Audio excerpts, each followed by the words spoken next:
So, there's just something about Kyle Kulinsky that makes other progressives rock hard.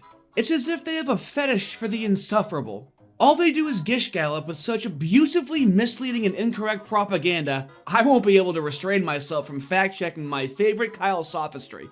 Let's begin with how Kyle dodged any and all debate with Piers Morgan before the election. Then once the Democrats lost, Kyle all of a sudden wants to grift as hard as possible to capitalize on all the lost leftist souls after another Trump victory.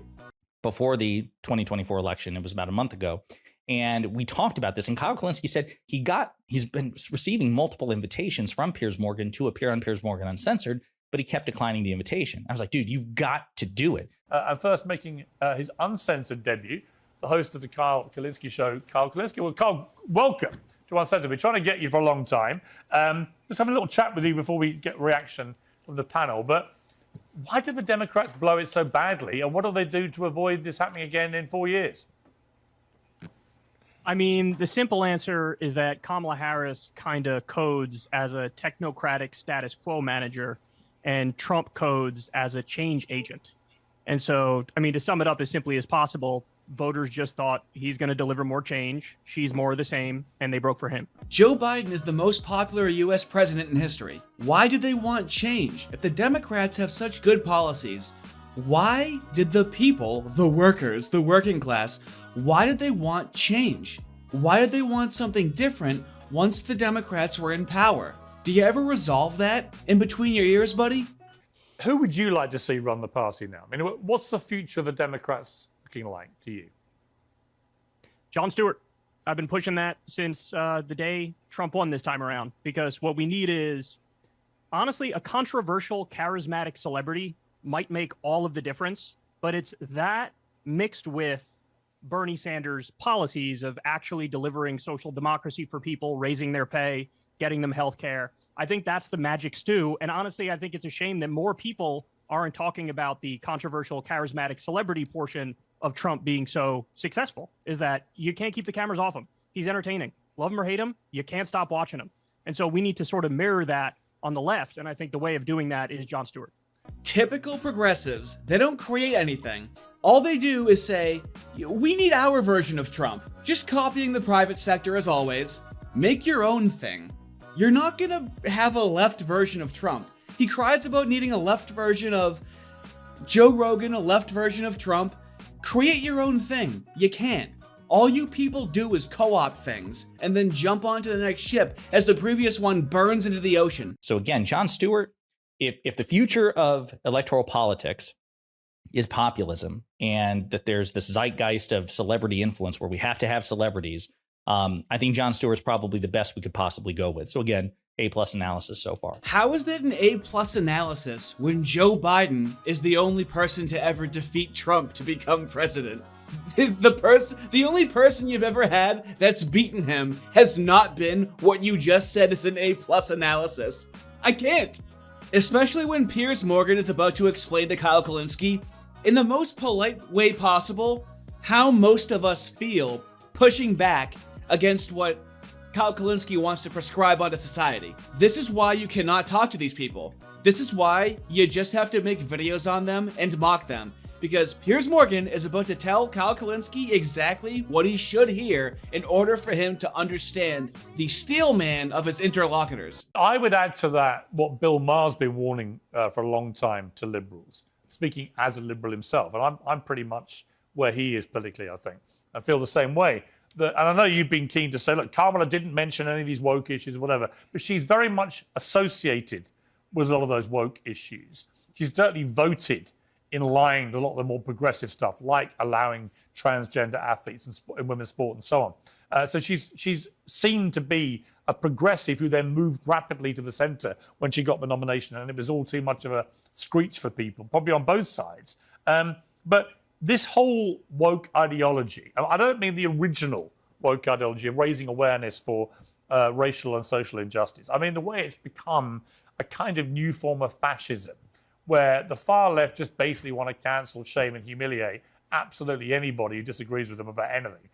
Do you accept that that has become a problem, a stick to beat the party with, which actually really damages them electorally?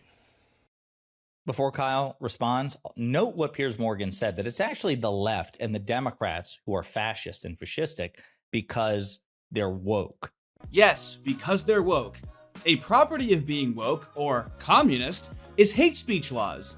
And if we look at the UK, let's see how their woke government is going and if it seems fascistic at all. In Russia last year, 400 people were arrested for things that they said on social media. 400 people in Russia. Obviously, this country is very different. How many people do you think were arrested in Britain for things they said on social media last year? Go on. Take a guess. I have no idea. 3,300. Really? Arrested for what they'd said on social media? Yeah. Really? What sort of things get you Well, arrested? one example I give in my show is there was a young woman from Liverpool called Chelsea Russell, and people can look this up. Her friend was killed in a car crash, a 19-year-old woman. And she posted the lyrics of his favorite song on her Instagram, the lyrics. And there was a rap song, so the lyrics contained several instances of the N-word, okay? She was arrested, prosecuted, found guilty, given 500 hours of community service and a fine, tagged, and for a year she was under 8 p.m. to 8 a.m. curfew. My goodness. In Britain. In Britain. In 2018. So we talk about the Chinese system of social credits. Right. And describe it as the creation of, or the emerging of a digital prison. But we're doing it to ourselves voluntarily in the West, so to speak. Absolutely. I mean, So we'll cancel people socially if they say the wrong thing on social media. But you're telling me now that 3,500 people were visited by the police. No, far more were visited by the police. Far more. That's what wokeness looks like when there's no First Amendment, when there's no government-protected free speech. That's what wokeness looks like. We know what you want to do. You can be as cute as you want, but you look ugly on the inside, and we can all see what you really look like on the inside.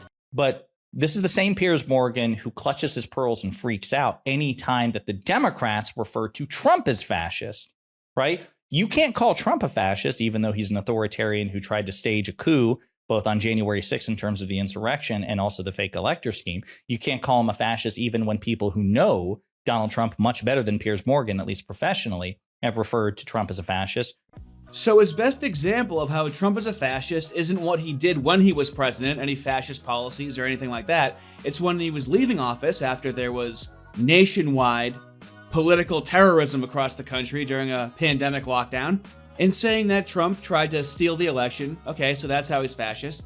But also, people that know him have called him a fascist. So, you know, that's a qualifier of being a fascist, is people calling you a fascist. Not UK hate speech laws, where they put thousands of their citizens in prison for impolite hate speech on social media. That's not fascism. What's fascism is when someone says you're a fascist. Awesome. You guys are fascists. But Democrats and the left are fascistic or fascist because of wokeness? Note that hypocrisy. Anyway, here's Kyle. No, I think Kamala ran basically the platonic ideal of a non-woke Democratic campaign. So the way the left is mischaracterizing the criticisms of Kamala Harris is they're saying, but look at her campaign, but look at her campaign. Ignore everything she's ever said and done and just look at her campaign. That is sociopathic, narcissistic, emotional abuse tactics. Forget everything I did to you. Listen to what I'm saying now. Judge me on what I am now and forget everything I ever did and ignore all the warning signs of me doing what I've already done to you again. She never mentioned race. She never mentioned gender. She never mentioned trans people. She never mentioned pronouns or Latinx or cancel culture. She repeatedly stressed that she was going to represent all Americans. She ran to the right on the issue of the border. She talked about owning a gun. She ran on freedom and patriotism.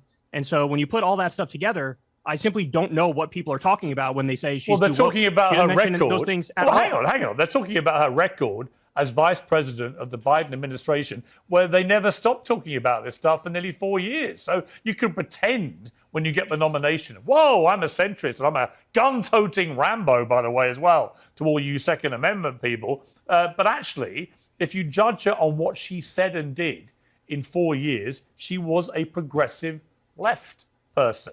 And to pretend otherwise is to just ignore what went on in that period. So again, Piers Morgan is making a lot of sense, I am agreeing with everything he's saying and the way that he's saying it. He's saying it in a way nicer way than I am even capable of saying. Let's see how Kyle Kulinsky takes in this information and what jizzes out of his fuckhole in return. And he does this brilliantly, by the way, with the left.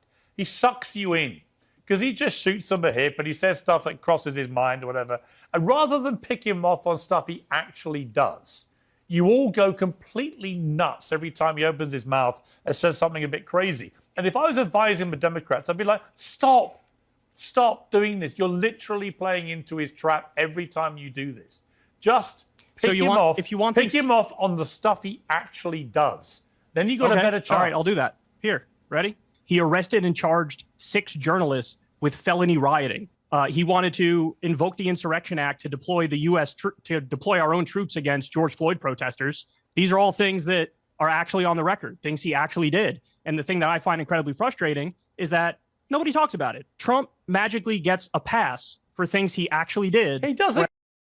We'll come back to that in just a second, but I would just want to verify because some of these things you guys may have not heard about. Some of these things I'd totally forgotten about. Also, a month into Trump's presidency, felony charges for those journalists that Kyle Kulinsky talks about. At least 6 journalists were charged with felony rioting after they were arrested while covering the violent protests that took place just blocks from Donald Trump's inauguration parade in Washington, D.C. on Friday, according to police reports and court documents. The journalists were among 230 people detained at the anti-Trump demonstrations, during which protesters smashed the glass of commercial buildings and lit a limousine on fire. I swear to God this guy is making this video for me and not for his sycophant leftist followers. Oh my God, Trump himself rolled his sleeves up and arrested journalists. It's not the fact that there was... I can't believe that we call it the Summer of Love. Nope. What I have just learned from the progressives by listening to them is that they were doing this kind of politically violent rioting ever since Trump's inauguration, since 2017. We haven't highlighted all of their destruction and riots from 2017 to 2020. It didn't start in 2020. They were rioting like this the entire time. Thanks for bringing that to my attention, and we're going to go a little deeper into it in just a bit. That's from the New York Times, again, going back to January 2017, so a month into Trump's presidency, and nobody talks about it. Back to Kyle versus Piers. Wait. How about just telling the truth? That's a radical idea, right? When was the last time you heard that Trump arrested and charged 6 journalists with felony rioting? Who talked about that? Did CNN talk about that? Did MSNBC talk about that? Did you talk about that? Nobody talks about it. All right, you closet homo, I'll talk about it. Let's go back to 2017 and look at this quote-unquote protest footage from the inauguration where there's a journalist that's showing what's going on, and let's bask in the fact that Kyle Kulinsky brought me here. I swear to God, they want me to be right and them to be wrong. Everything these people want you to look at, always, without fail, goes against their narrative when you actually look at it. Hello, this is Alexander Rubenstein. I'm reporting for RT America. I'm at an anti-capitalist march in Washington, D.C. Protesters have smashed many windows, many cars. I've been hit a little bit by pepper spray from the police. They've also been firing off tear gas. By my estimates, there's about 300 to 400 people here. And there's just been a ton of bank windows, Starbucks windows, all smashed, limousines, fire trucks, all smashed. I can't believe, amidst the turmoil, that they arrested a bunch of people, and this guy wasn't holding a big fancy camera. It looked like he was on his phone. There was no way to know that he was quote-unquote media, and they lumped him in with the other quote-unquote violent protesters. Well, what happened to him? Is he in the gulag from the fascist Trump? Of course not. According to NBC News, government drops charges against all inauguration protesters. In quotes, "The solidarity we showed as defendants won out," said one activist whose charges were previously dropped. Can you believe that Trump... if Trump charged them, then also Trump must have let them go. But no, in this reality, Trump charged journalists.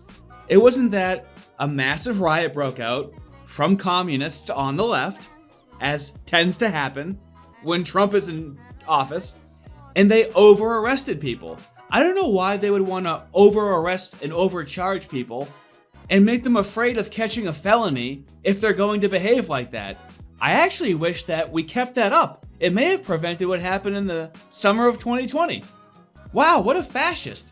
This is why you have to go authoritarian on these people. Even when Trump didn't do anything, he didn't use any of his power to retaliate against these people, they're still gonna treat him like a fascist. And like they're baiting you into wanting to be the fascist that they need you to be. No. Be the fascist that you have to be because they deserve it. You can't get off on the fascism. Mind you, in this conversation, fascism is arresting them and charging them with felonies and maybe like give them all like $1,000 fine. Can we just... These violent protesters, there's no space in the prisons for all of them. Can we just bury them in capital? They're fighting capital, they're anti-capitalist, so shouldn't their punishment be to get like $1,000 or like a $2,000 fine? You can take down their ID, they don't have an ID, you can bring them in, find out who they are, and put it on their permanent record. But that's never gonna happen now, is it? So let's talk about something that's gonna happen until the end of time. Kyle Kulinsky being unable to understand at a molecular level as to how he could possibly be misguided. We're gonna watch Kyle watch Joe Rogan from 2018 be much more on the left. And Kyle's going to be mystified as to how 6 years later, Joe Rogan could be radicalized into not agreeing with Kyle Kulinsky. This is even, this is libbing out or leftying out on the issue of immigration during Trump's first term. So sit back and relax and ask yourself, what the hell happened to this guy? Ready? Watch this. About this immigrant issue, and they either don't have kids or they don't think it could happen to their kids. Their idea is, hey, shouldn't have fucking come over here. You get those kind of people. Broke the law. Shouldn't have fucking come over here if you could. You didn't want to get your kids separated. If you were in the presence of a woman who came over here from Guatemala and she's poor and she's starving and they're taking her baby away and she's wailing and screaming from a primal place in her DNA that the one thing she loves more than anything is being taken away. A baby. Yeah. If that doesn't freak you the fuck out, you're not a part of the team, man. You're missing it. You're missing it. What are we here for? We're here for 100 years of whatever. That's what we're here for. If you want to spend 100 years saying, hey, she shouldn't have fucking broke the law, I don't want you on the team. You're an asshole, right? And I don't give a fuck if you're right or left. I don't care if you're religious or I don't care if you're an atheist. If that's what you support, you're an asshole. And we don't want you on our team, okay? Do I even need to say anything? That rant on immigration, he ended up endorsing a guy who's calling for mass deportation of 10, 15, 20 million people. Texas now is saying, hey, Trump, we set aside 1,400 acres for you to build your concentration camps to deport all these people. Let's be clear about something, too. 10, 15, 20 million people. The idea that they're all just criminals is the dumbest thing I've ever heard in my life. We've seen the studies on this. Cato Institute, a right-wing think tank, did a study. Both documented immigrants and undocumented immigrants commit crime at a much lower rate than natural-born American citizens. Well, it looks like Kyle has me dead to rights. According to the Salt Lake Tribune, 2 charts demolish the notion that immigrants here illegally commit more crime. I'm sorry. What? 2 charts demolish the notion that immigrants here illegally commit more crime. Don't you mean illegal immigrants here commit more crime? Wow, what a nefarious headline. Crime is already illegal. What do you mean illegally commit more crime? They didn't want to call them illegal immigrants. I'm gonna make them pay for that right now. Illegal immigrants do commit less crime than native-born citizens. We're not going to divide the native-born citizens into different demographics. We're just gonna view them in totality. Moving forward, illegal immigrants are responsible for around 27% of all crimes and about 40% of homicides. So if we got rid of the illegal immigrants in Texas, all crime would reduce by 27% and homicides would reduce by 40%. Is that really the gotcha that you think it is, buddy? Well, technically it's less than native-born citizens. This is what Joe used to sound like. I really believe if Michelle Obama runs, she wins. She's good. She's great. She's the wife of the best president that we have had in our lifetime. I've never voted right-wing in my life. I consider universal basic income a really good idea. I want free college education. Take it easy. Hello, Bernie. How are you, Joe? Wonderful. Pleasure to meet you. Nice to meet you. I like Tulsi and I like Bernie. That's it. Oh, yeah? Everybody else can eat shit. Look at you, fucking progressive. Yeah. I think I'll probably vote for Bernie. I think he's looking out for the interests of the working people. And I think he wants people to have a better life and do better. And I'm all for that. And if that means I have to pay more in tax, like people think, oh, you're a socialist. I've heard people say that. Oh, you're a fucking socialist, bro. Like, first of all, he's not even a socialist. He's a democratic socialist. It's a different thing. He's not a Nazi. He's a democratic Nazi. It's a completely different thing. What is the difference? Socialism is predicated upon democracy.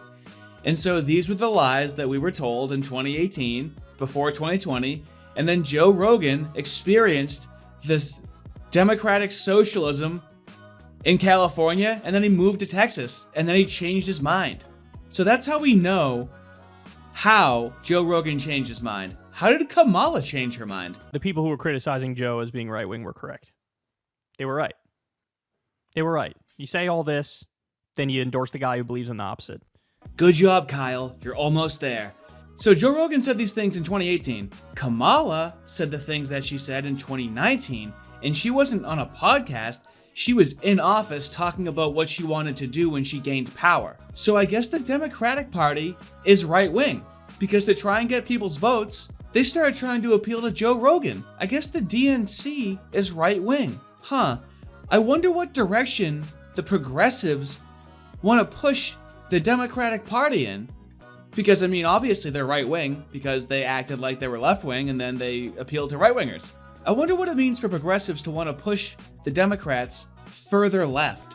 What does that mean? What is further left? Is it more government control? Is it less secure borders? Is it government-funded unlimited abortions up until 9 months? Is it transing kids? What is more left? What is more progressive? How is it progressive? What are they progressing toward? So I'll ask you guys, what's your theory, right? What the hell happened? What happened to this guy? What happened? I mean, from the other day, what we learned is the COVID thing really did sort of break his brain. All the COVID stuff, the media shitting on him. He really, at that moment, he really sort of cocooned himself more in a right-wing echo chamber to people who would defend him and just ended up going hard right and pro-Trump. These progressives keep bitching and moaning about how much they care about people and how much they want to help people.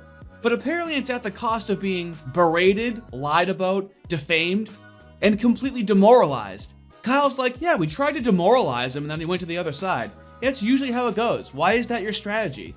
Why were you trying to shame him? Why were you talking so much smack about him? If he has so much power and influence and he's had you on his show. For some reason, there's a growing population of people that don't trust the left because of how horrible they are. If you disagree 1%, they will harp on that and try to make you seem like the devil. The only thing progressive about Kyle are his delusions progressively getting more and more insane. He's trying to revise history. He's lying about so many things in the present that we can clearly see with our own two eyes. But you know what? It's for your own good. Even though you're not seeing that it's for your own good, they'll try to make you feel like it's for your own good. And then cry and wail as you disagree with them. They're such ugly husks of human beings. It's just such inherently feminine energy. They want to coerce you and demoralize you and talk down to you in order for you to acquiesce to their demands and their thoughts and their opinions instead of working it out reasonably and rationally and having a civilized disagreement. All progressives are toxically feminine. It's toxic femininity. Huh. I like that. Have a good one.